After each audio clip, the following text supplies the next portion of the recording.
Bismillahirrahmanirrahim. Assalamualaikum warahmatullahi wabarakatuh. Sahabat yang dirahmati Allah Subhanahu wa Ta'ala, semakin hari kita semakin kaget, juga ada kekhawatiran berkaitan dengan salah satu oleh-oleh dari rapat pertama Presiden Prabowo Subianto dalam mengikuti Board of Peace yang diinisiasi oleh Trump di Washington DC. Dan salah satu oleh-oleh yang dibawa adalah bahwa perdagangan antara Amerika dengan Indonesia bebas dari aturan klasifikasi halal yang telah ditetapkan oleh MUI. Jadi barang-barang yang diimpor dari Amerika Serikat masuk ke Indonesia itu klausulnya bebas dari klasifikasi halal. Artinya tidak ada ketentuan halal atau tidaknya. Hal ini semakin menjadi kekhawatiran kita, di mana Indonesia mayoritas Muslim. Jika barang-barang itu yang masuk adalah impor makanan, terutama daging hewan ternak, maka sangat mengkhawatirkan sekali. Untuk itu, sebagai sikap kehati-hatian kita sebagai Muslim, maka hendaknya kita mengikuti arahan Allah. Surah Al-An'am ayat 121, Allah berfirman, "Wala ta'kulu mimma lam yudkarismullahi alaihi." Janganlah engkau memakan hewan binatang ternak yang disembelih tapi tanpa menyebut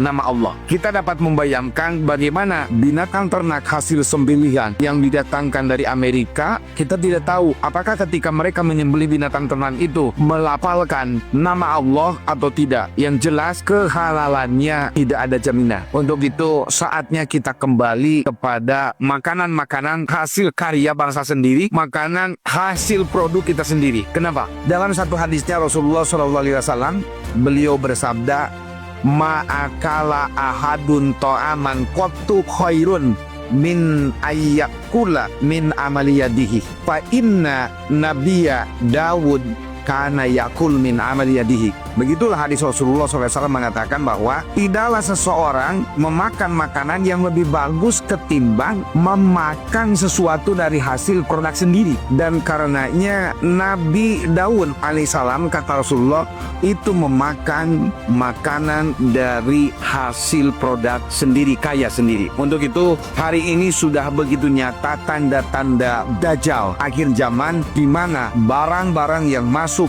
ke Indonesia dari hasil kesepakatan perdagangan Indonesia dengan Donald Trump itu tidak ada sertifikasi halal. Dan ini sangat mengkhawatirkan kita sebagai manusia Muslim, sebagai orang beriman. Untuk itu mari kita galakkan produk pertanian dengan organik yang jauh dari nilai-nilai kimiawi, dan kita berupaya untuk menjauhkan produk-produk makanan yang diimpor dari barat atau dari negeri-negeri non-muslim, karena arahan Allah surah Al-An'am ayat 121 untuk menjaga keimanan kita, menjaga kesehatan fisik kita, dan menjauhkan dari konsumsi makanan yang tidak halal. Demikian, Assalamualaikum warahmatullahi wabarakatuh.